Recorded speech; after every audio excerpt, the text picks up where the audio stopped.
citizens of the world. You are already on a journey, whether you feel like you are or not. At the end of the day, it's true. You want to feel good too, don't you?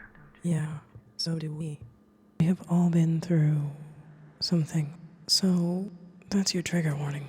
This is not a show for passive listening. Also, headphones or a good set of speakers are recommended. This is Loving Kindness Every Day. I am your host, Kindness Calloway. I feel like it's, I don't want to say selfish, but also at the same time I do. I want to be like, it's the most selfish and self-centered and but in like a positive way, because selfish has a negative connotation and self-centered also has a negative connotation. But I feel like it's this sense of putting yourself first by forgiving people and actually not being affected by their attitude about your forgiveness. I actually don't care how you feel about it. That's good. If you're remorseful, that's great. If you're not remorseful, no skin off my teeth. Almost like completely detached from it and just solely doing it from you. It's and all about me. Everything to me. Them. Because at the end of the day, does it matter at all to you really how other people feel? Yeah. Do their feelings really, truly matter? Not really. Not really. So, honest, so it's like, if my feelings are the only thing that matters to me, and I'm the only person who's really going to advocate for my own self and my own feelings, then why do I care about your feelings about my feelings? It make sense now. Welcome to Living Kindness Every Day, where you will hear everyday language such as 4-letter, 5-letter, or words that your mother might call profanity. Please be advised.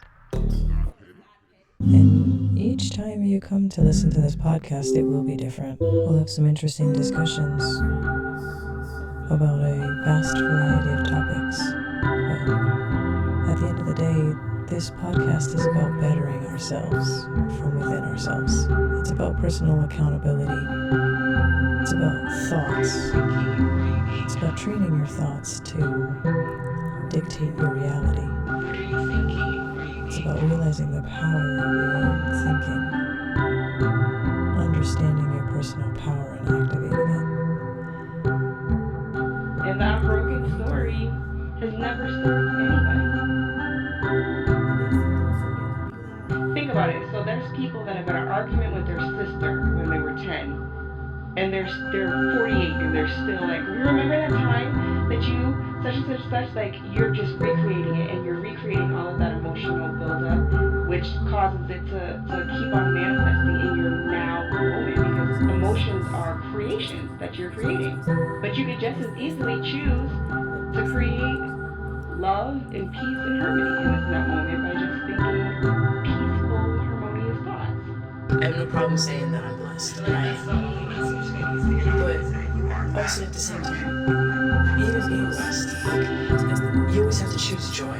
Like you have to choose kindness. You have to choose patience.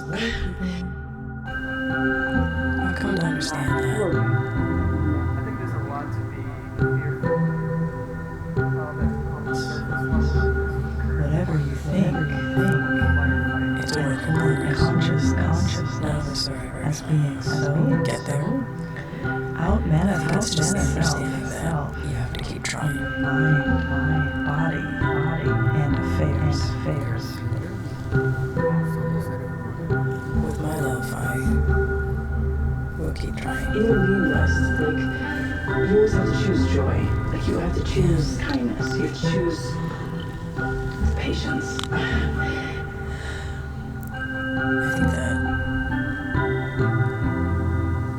when we send out goodwill, even to people who are our enemies, or people that we think have done us wrong, it relieves us. It gives us a feeling of freedom.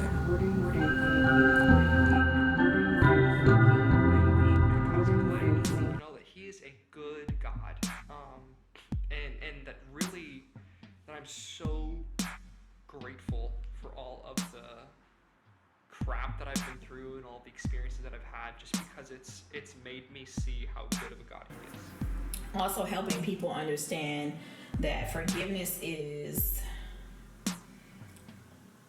like it's a choice, but it's also and it's also something we choose to do daily, but it's also something that's required of us to do with ourselves, because people like Amber Rose had made she went viral recently for saying this thing about like she's totally fine hating people that that have wronged her, and that we're taught that we should forgive, but she's also a proclaimed atheist.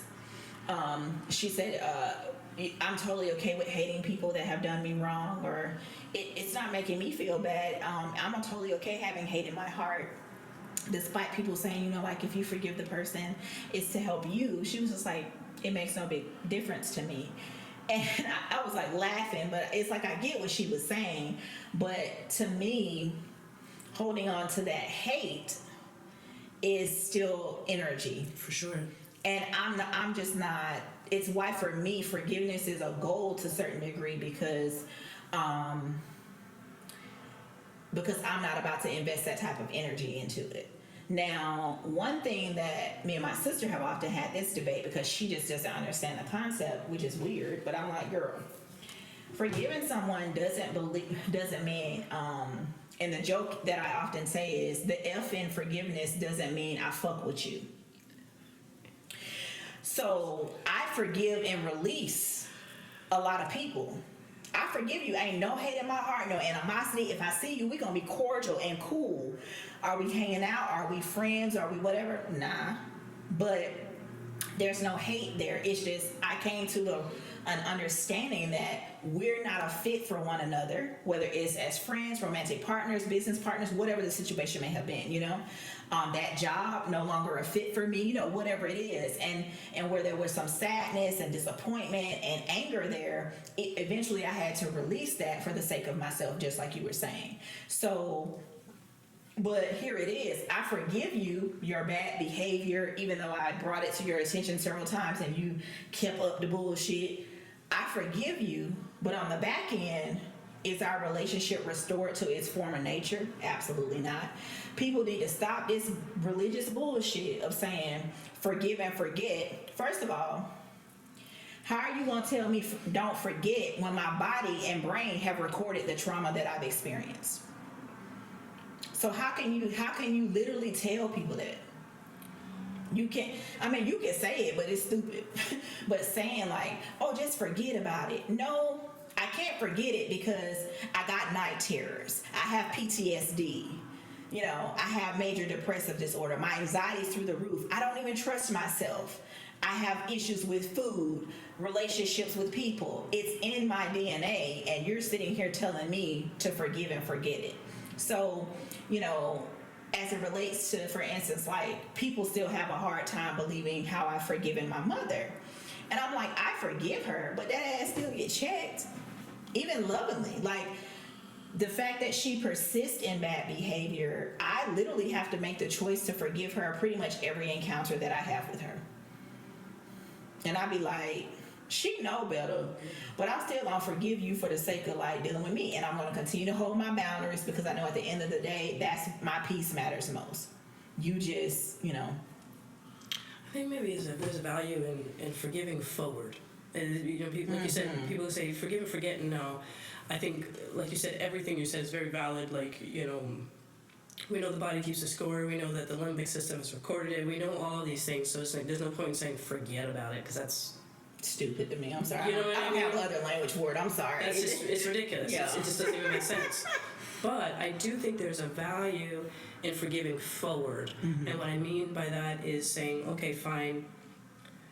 Like you said, I'm not choosing to forgive this act. I'm choosing to forgive the person.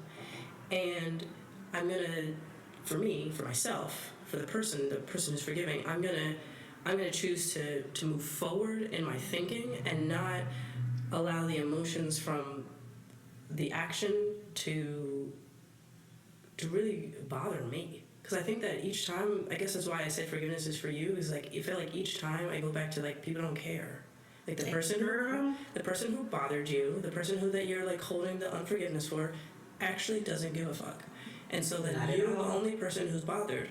So if you're the only person who's bothered, and you're the only person who can free yourself, For yourself. It is freedom and forgiveness. It really is to me. Like, I have a situation like long story medium where I it was like a friend of mine that did something really horribly to like betray me years ago and like pulled other people into it. It was college, but it was so high school. That's what's crazy about the shit. But anyway, she literally called me. You have someone else that knows me. Call me. And says, she want to speak to you. High school, okay. It's giving high school. And I was just like, okay, whatever. Mind you, my phone number ain't changed, so I'm like, okay, whatever. But she gets on the phone, and her first word, knowing all the stuff she's done to me, knowing how her actions sent me in a mental health spiral, this bitch says, we good? I can't make this shit up. We good? And I said, excuse? Like, I was like, excuse me? I literally said, excuse me? And she said, we good.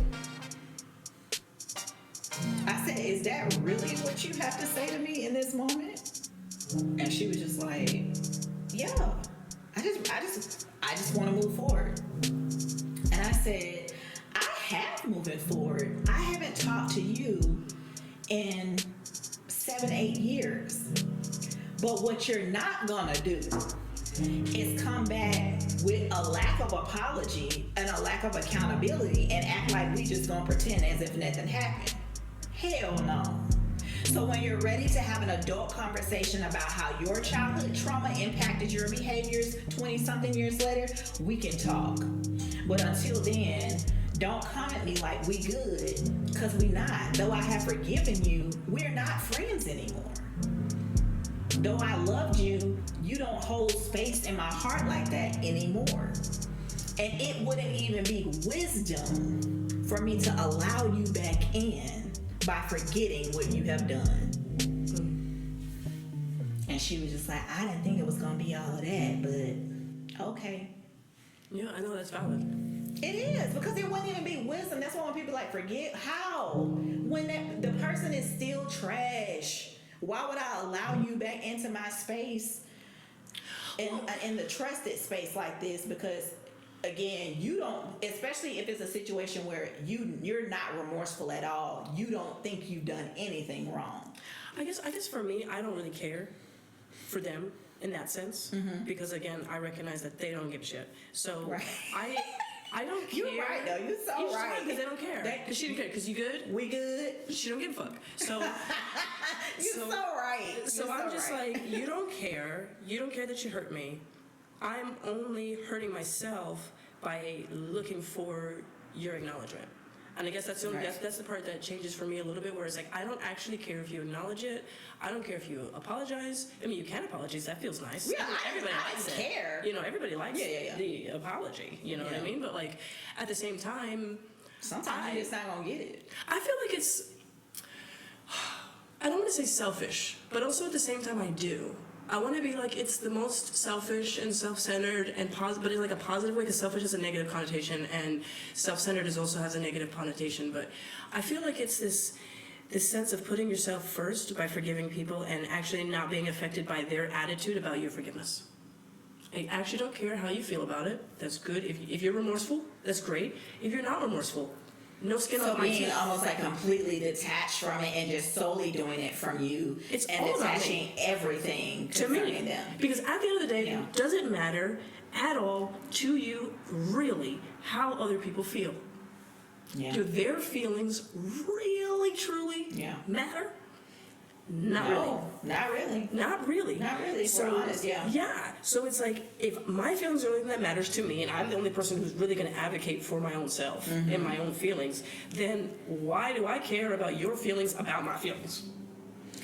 It make sense now. You preaching. No, that makes sense when you think about it. Because honestly, until that moment, like I said, even now, like I have forgiven her. I have forgiven her, and I hadn't thought about it. And I was just like, whatever. And I wasn't trying to restore the relationship, so it was just like, cool. We passed each other at like homecoming or something like that, and it's like, hey, we done. Nothing else to discuss. Sure. But until that phone call came, and honestly, it triggered me. Your ass acting like it's all good.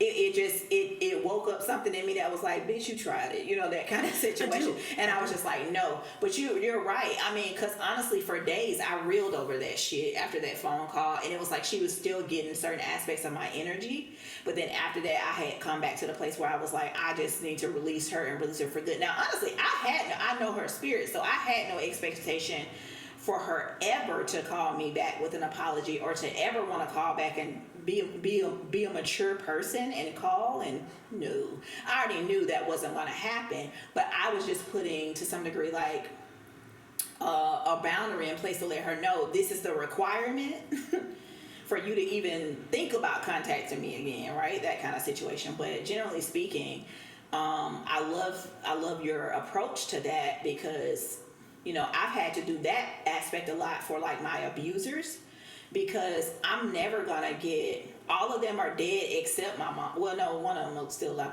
3 of them are still alive. But the other like 4 are alive, but I mean are just deceased. But it's like I'm never gonna get an apology for them. Not that I even know I wanted it, right? Some people want that, but I don't know that I even desired it, if I'm honest. I don't want nothing to do with your ass at all, you know, with most of these people.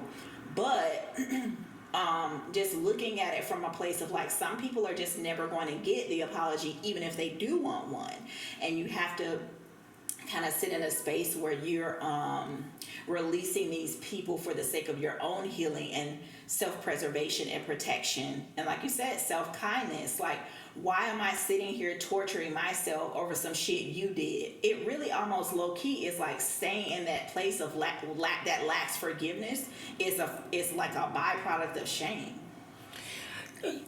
Yes, and like you're losing all your power, because when you tell your story about, you're giving it away. Yeah, because like you tell a story about your friend in your phone call, it really resonated with me, because it reminded me of, I think it was the last time I spoke to my brother, my abuser, and like, I'll have to restate that. I don't like my abuser. It sounds too personal. I want to say my brother, the abuser. We'll call it that. Mm-hmm. And it was very similar, where his baby was born, and he's texting me, kind of like trying to pretend like nothing happened. And I had actually had an apology from him years before, some weird cryptic, I'm sorry for all the stuff that happened when we were kids, shorty, kind of crap, or whatever.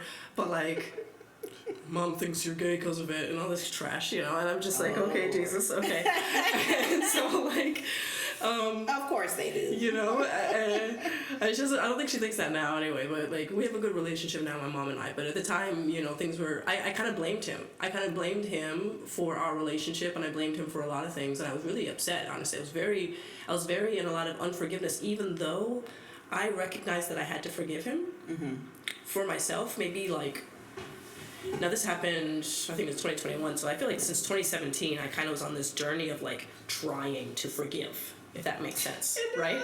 You know? And I'm like, I know I have to. I know I need to. You know, and like every day I'm trying to, but it just felt like walking through the muck and the mire. I ain't feeling this shit. Like, you know, it felt difficult. It felt like walking through the muck and the mire.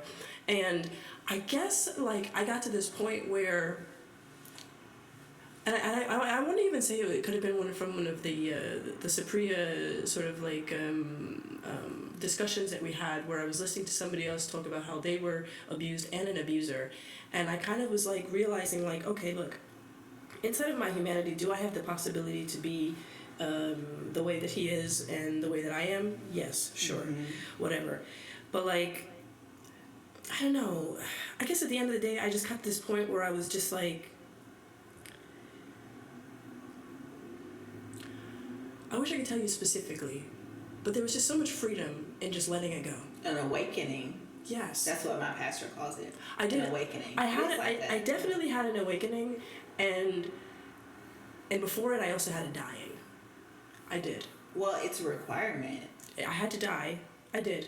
I really did. And I'm glad that I died off. And I'm glad that died off, because I was so sad all the time. And I was so consumed in feeling wronged. But this happened to me. But that, you know. And so it's like, I think that I kind of got power from letting it go. And not in that sense of like let go, let God trash, you know, but like really just being like, you know what, this happened, but I don't have to live in it, and I don't have to let you have power over me. Right. And you know, if everybody wants to be on your side and all this kind of, because like you know yourself with the family and the whole thing, and unfortunately, you know, for the people who don't know, a lot of times when there's sexual abuse in a family, the family tends to go with the side of the abuser and not the side of the quote-unquote victim. Yeah. Every time. Really, unfortunately. Yeah. Which is something I learned. And I think there was also power in that. It was power in learning that I wasn't alone, once again, which is why I want to share these stories. Power in learning that I wasn't alone. And there was power in learning and freedom, really, in not giving a fuck about them and what they do and what they think and how they feel about my feelings, and also speaking. Because I told the prosecutor when I'd let the case go, because she was like, are you sure? And I was like, yeah. And I was like, also at the same time, though, I'm going to be talking about this. Because, like I feel like y'all didn't do your job, which was to keep him away from children. So, like, that's where I'm at. And I just don't be surprised when you hear about it. That's all I'm saying, you know? And that's how I felt about it at the time. And that's how I still feel about it. But also at the same time, the difference between me back then and now is that, like, I don't wake up every morning thinking about it. And I don't have to like pull myself out of bed, and I don't have to think about his thoughts or what he did or any of that kind of stuff anymore, because like it doesn't make me feel good. And I like to go with what feels good. I like it. I like feeling good. I like feeling happy. I like focusing on things that feel good and feel happy. And don't be mad, but I'm gonna quote the Bible, and I'm gonna say, no, I'm just joking because you're like, I'm just joking because before you were like. But I'm like, for real, I stand with Paul. There's a lot of things Paul said I don't agree with. A lot of things Paul said I don't agree with. There's a lot of things, for the record, a lot of things Paul said that I don't agree with. And actually, they're not the gay things, for the record. It's not the gay things that I don't agree with. It wasn't even that. It was that. It was all that. It was all of that each time for me. But what he does say is focus, like the things he tells you, the things to think about. Think about things that are noteworthy and praiseworthy and good and a good report and uplifting and positive. And I'm like, when I think about those things, when I put my mind on those things, because it tells you keep your mind stayed on those things. So when I think about those things, I feel good and I feel happy. When I think about all the stuff back then and what you did to me and this or that and the next thing, I don't feel so good. Yeah. And so I think I came out of that from, that's, I suppose maybe that feeling was really what started the forgiveness. It kind of came full circle in like a little figure eight where I was just like, I'm going to stay on things that feel good and not focus on things that don't feel good. And then by that, more and more things feel good to the point where I'm just like, okay, you know what? I can go back and I could look at that in a different way. Yeah. And I can choose to reframe things in a different way. And this way feels good. And this way feels positive. And this way feels encouraging. And this way feels in a way that I could actually talk to that lady that I told you about that I met at the police station. And I could tell her and encourage her without crying and breaking down, to be like, hey, look, I'm sorry that this happened to you, but also at the same time, and I said to her, I was like, I'm a survivor of somebody who came from a house where things weren't safe. I think that's what I said to her. I said, just so you can kind of understand where I'm coming from, you know, and again, I didn't say it's going to be okay, but I was just like, you know, and like, you're not alone. Yeah. I think that's what you told me. Legitimately. Like, I said, so I can't remember what I said to her, but I was just like, and I guess realizing that, and also this experience that I had at the park down the street where I walked, and a homeless man asked me for some shorts, and by the time I went back to house, got the shorts, he was literally actively raping someone in the park when I go to bring him the shorts. And I had to, like, stop that from happening. And I was like... I've been there, too. Because I do think that, you know, I'll tell you a true story, David. I was walking one day in the park. I was in Grant Park with my daughter maybe like a year or so ago. And it was before I lived in this building, and I used to live just like right down the street from the park. And so one morning we're walking in the park, and I see this homeless guy underneath the picnic tables. And I don't know, like my spirit was just like, I think my daughter and I were sitting down to like eat a snack, and my spirit was just like, ask him, does he need anything? And so then I did, and he was like, oh, I need shorts. And I was like, okay. I was like, I'll get you some shorts, man, but like I gotta go home. It's a whole thing, all right? Don't have mommy. So you know, like, but I was like, it's all good. I'm gonna get you these shorts. And I see, you know, behind him there's a lady, and she's like heavily pregnant, David, like super pregnant. And I'm like, do you need anything? And she's kind of like, you know, groggy, she doesn't say much. And I was like, okay, you know, I see you're pregnant. I'm gonna like, at this point, my daughter, like I still had my pregnancy things, you know, like she's like small. And so I go home, I leave her at home, you know, with my partner at the time. And I come back. And when I come back, the same gentleman, now I went home, and honestly, I'll be honest with you, like, Jesus was like pressing on me because I had shorts, but I really liked them. And then I gave them to him, and I put them in a bag. And then Jesus was like, go ahead, you don't need all those shirts, give him some shirts too, you need some things. And so I put like a bunch of things in this bag for this man, and then I put a bunch of like supplies, you know, for the pregnant lady. And I go back, and no word of a lie, I get back, and he's actively raping somebody on the park bench. Oh my She's gosh. screaming, stop. And I'm like, dude. And like I literally stopped them. The same person, like not the pregnant one, but like there's like 4 of them, you know, hanging out. And I'm like, dude, you literally just asked me for stuff. I'm here with stuff for you, and like, can you, like, number one, stop, like actually stop, and like is a whole thing. And then he stops. I give him the thing and a little bit of a lecture, because I'm like, dude, like, you give it, it's given right back to you. I don't think that you want this. I don't think that you're going to want that. What that's going to look like coming back for you. I don't think that you're going to want that. So take the shorts and don't, you know, stop doing what you're doing, right? And so then I go and I talk to the pregnant woman, and she's there with another person, kind of like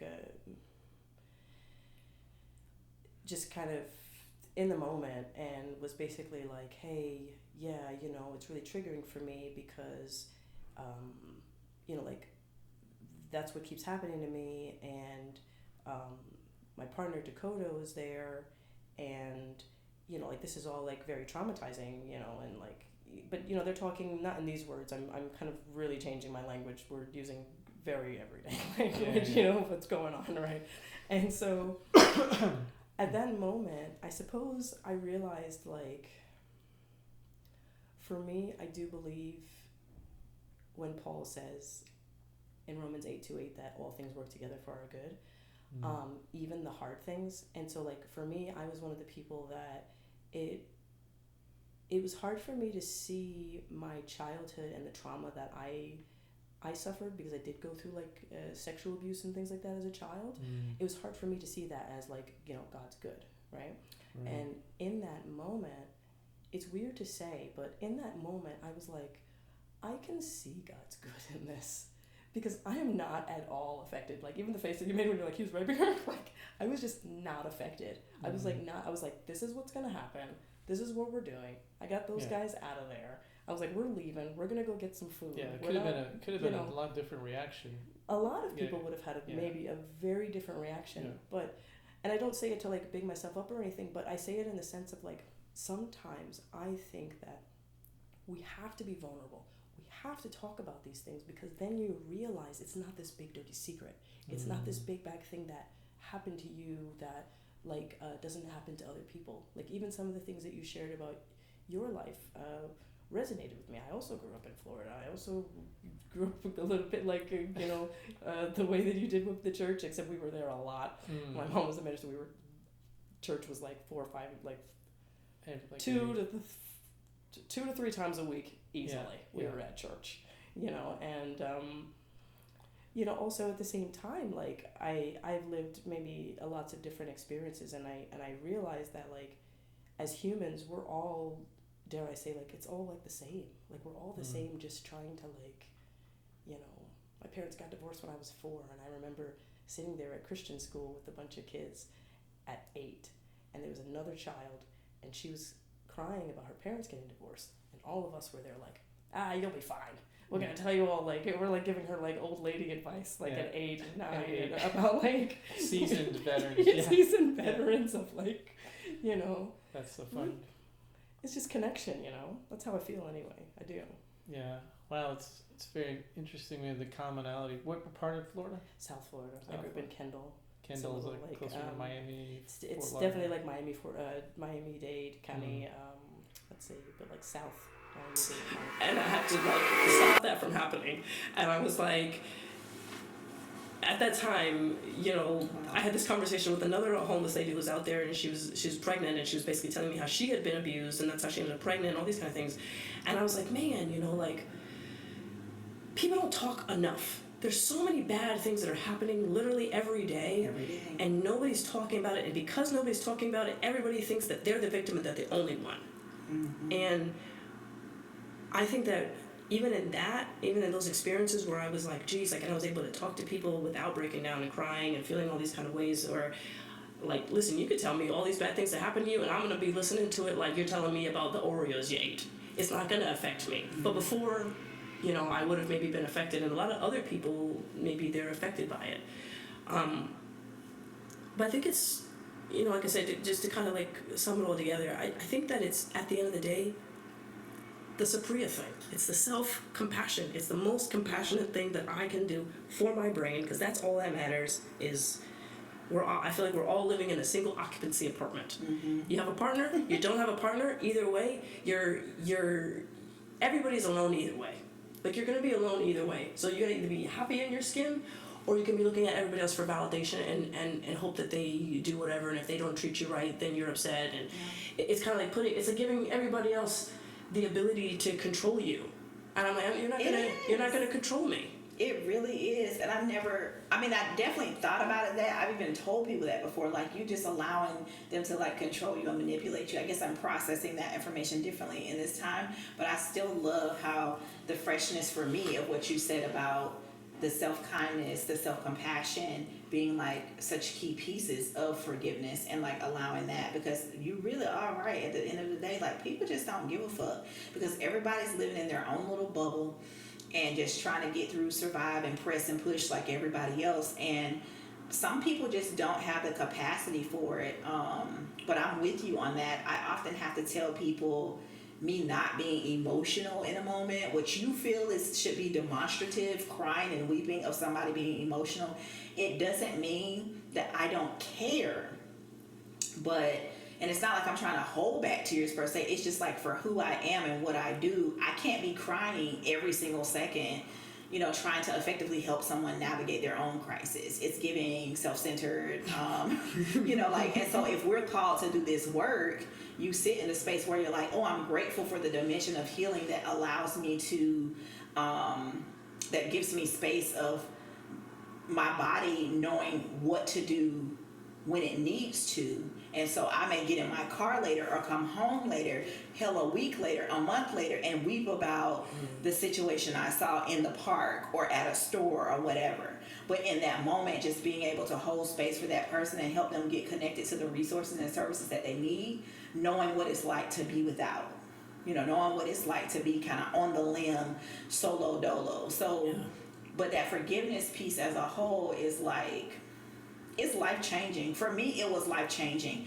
Forgiveness is the reason why I have a low-contact relationship with my mother, because what I did after forgiveness was, I remember literally just like in prayer and meditation time, or probably both, who knows, sitting there, and I heard the term radical acceptance. I had never heard the term before. And this was like a decade ago. And this was like years after the forgiveness understanding and like studying it in that book by Gary Chapman. So I was like, radical acceptance. And then I realized, oh, that's what I have to do with my mom. Mm-hmm. And that's why we have the semblance of the relationship that we have now. It's because I radically accept her for who she is, even if she doesn't accept herself. I know who the hell she is. She ain't never gonna change. She's choosing to be the same and stay the same. She's literally told me out of her mouth, I'm too old to change now. I've been hearing that for 20 years. I'm too old to change now, right? And so I have to radically accept who you are, flaws and all, just like to some degree I probably want somebody to love and accept me radically for who I am, flaws and all, and choose to say, yes, I want you to be a part of my life, and tailor and mold what that looks like, or just release it all together and be like, okay, cool, I'm done. I choose not to accept it. There's no wrong answer. Do what works best for you, but that forgiveness and partnership with radical acceptance, some people say they can't be separated. I don't agree. But, because like I'm not about to radically accept that somebody's a pedophile. I'm not about to do this shit. I don't know how this, like, I mean, I radically accept it, but I'm not about to like build a relationship with you. That's not, you know what I'm saying? Like, that's not about to happen. But generally speaking, it's a very interesting like concept, and I'm always just curious to hear like great minds like yours and what people's personal journey and experience has been with forgiveness, because I tell people that forgiveness is just like God and the creator. Honey, you got to build a relationship with that thing, and it's something that you have to experience. It's not a concept or definition that I could just tell you. What has been your experience with forgiveness, and what does it look like for you on your healing journey? It's so different for everybody, which is just how the creator is. It's so different for everybody. As multidimensional as we are, even the Bible talks about to Abraham, God is like, as many grains of sand are on the earth is how many, you'll be the father of that many nations, right? That's how complicated and complex we are as human beings. And so in that same regard, it's that many definitions of forgiveness. It's that many definitions of healing. And so we just have to look at it through that lens and always be having conversations, like you said, about this, because so many of our experiences intersect and are parallel, but yet there are so many distinct, like unique differences about each one too, that in conversations like this helps contribute to the healing or advancement of another person.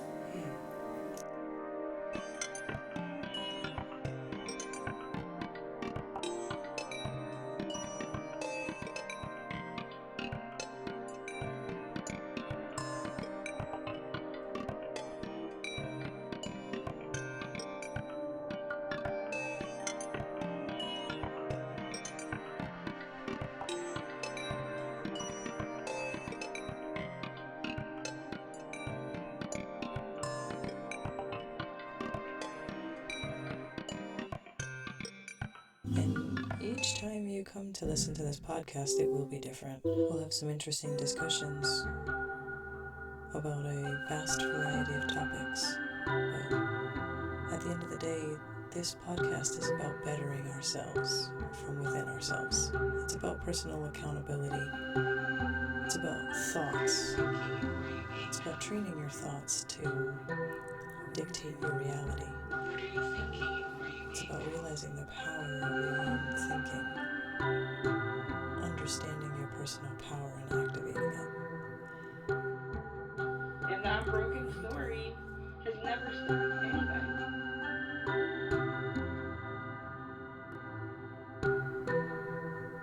Just remember, it's never too late to take a deep breath and start your day all over again.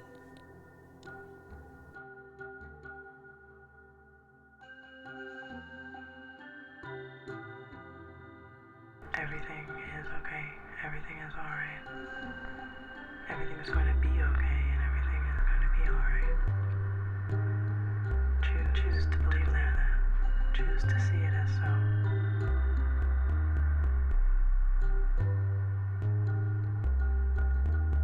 See yourself happy. See yourself smiling. See yourself surrounded by love. Change your mind. Change your reality joyfully and happily to others. Change your thoughts. Change your life. You're loved so dearly. God loves you so specifically and appreciates you, especially since you're listening to this. How'd you even find this? Yeah. Listen, I love you. I want you to have a beautiful night, or day, or morning, or afternoon, or evening, and good night. Don't forget to like us and subscribe. Alright, so you made it to the end. Now we're going to do the housekeeping. So you know how when you go to YouTube and they start off their show and they go, like the show, subscribe, let me tell you about all the things that we have going on around the show, and I'm going to tell you about my show and how great my show is. So we're going to do that now, because I think it's annoying when they start with that, because they like have you captive. But I'm not going to do that to you guys. So you can go now if you don't care.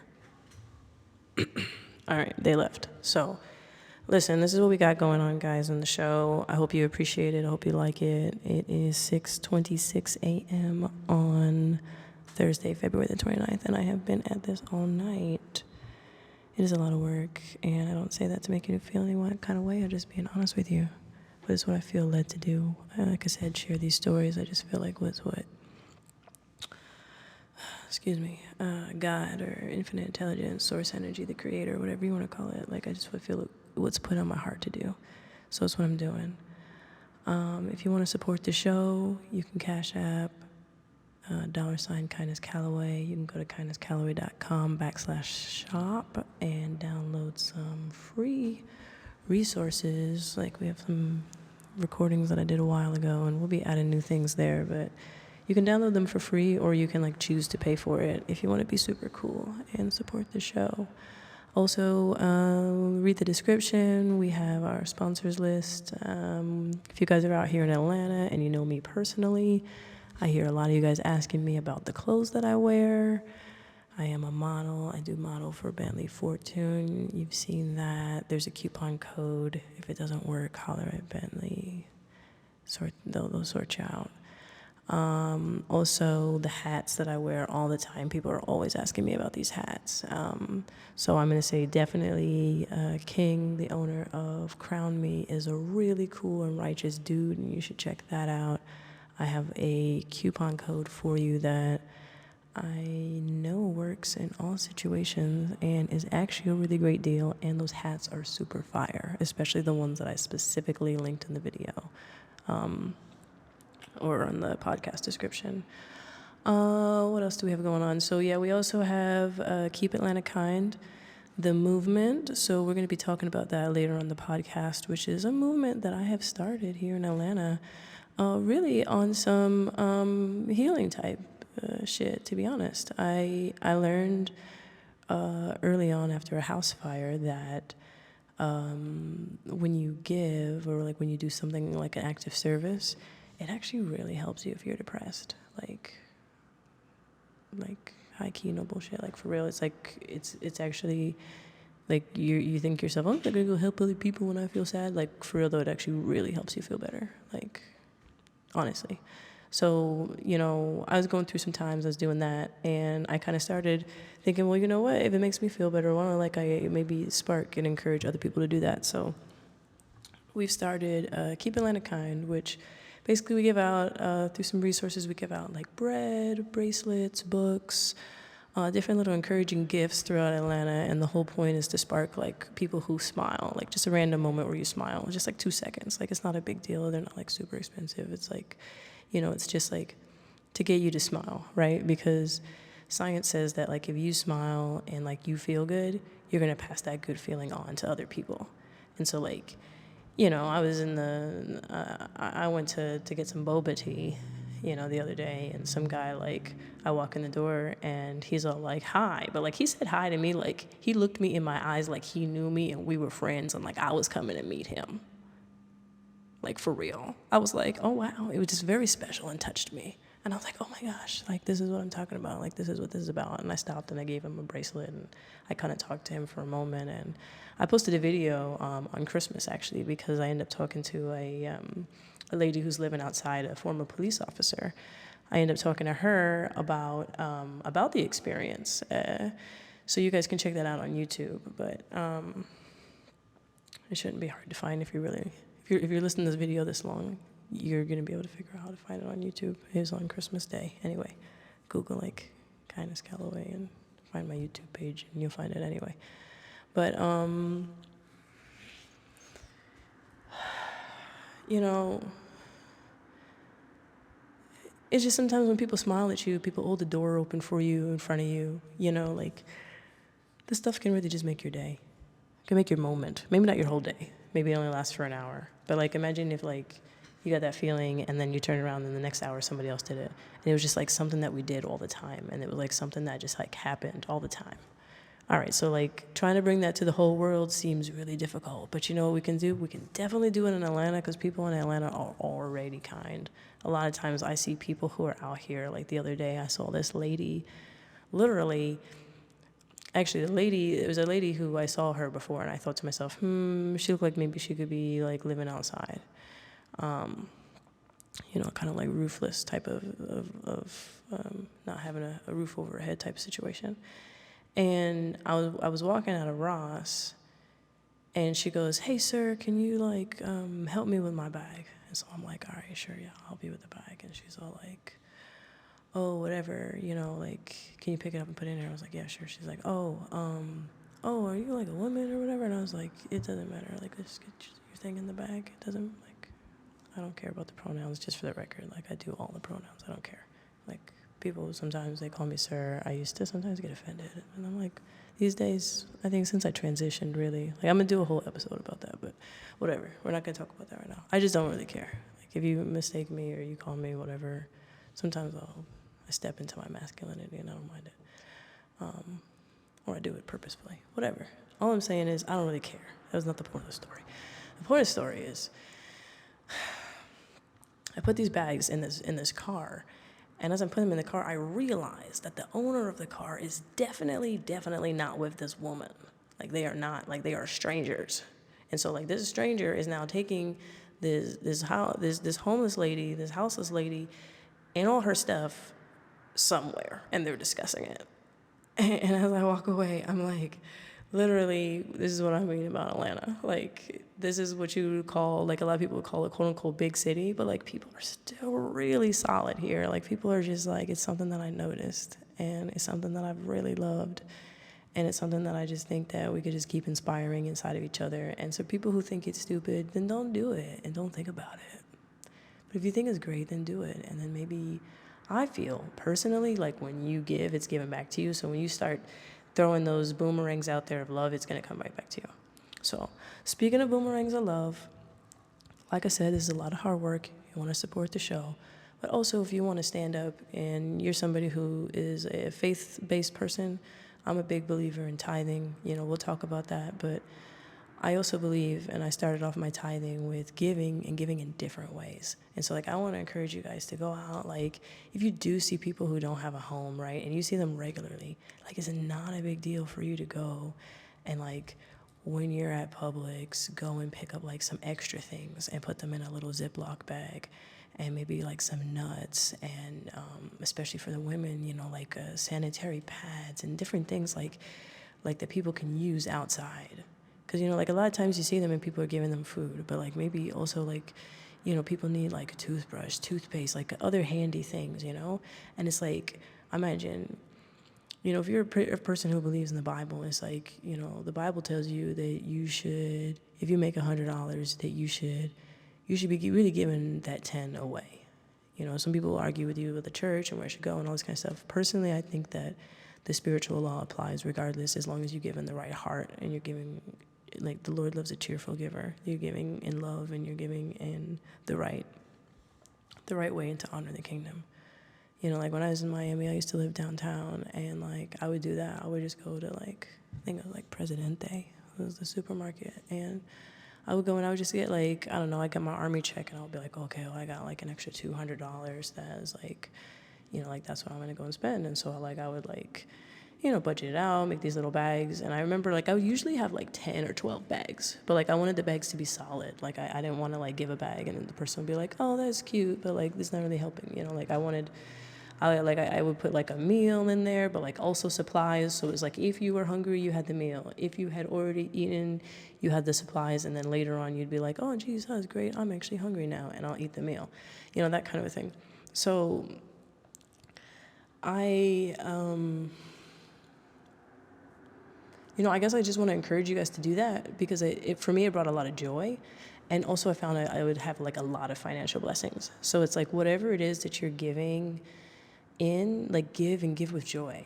And if you're somebody who's walking the spiritual path, like, regardless of if you're, like, a Buddhist, a Christian, somebody who's like, you're like, I just do crystals, like, whatever, like, it doesn't matter. Like, if you're somebody who's on the spiritual path and you have a consciousness of a creator that's higher than yourself, and you're not giving, you're cursing yourself. Period. You're cursing yourself. And so, like, that's why if you're noticing that you're not being financially abundant, it's probably because you're throwing out mad boomerangs of not giving. And so what you have is the universe is not giving you back.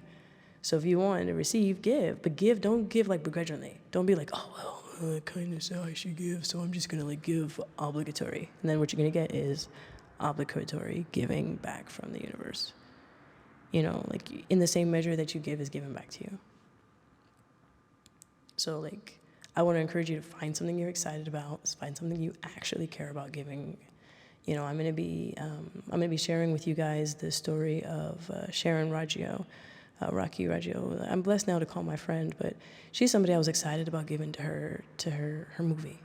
And, you know, we're going to talk about that movie, and we're going to talk about why I was excited to give to it. But I just want you guys to like, I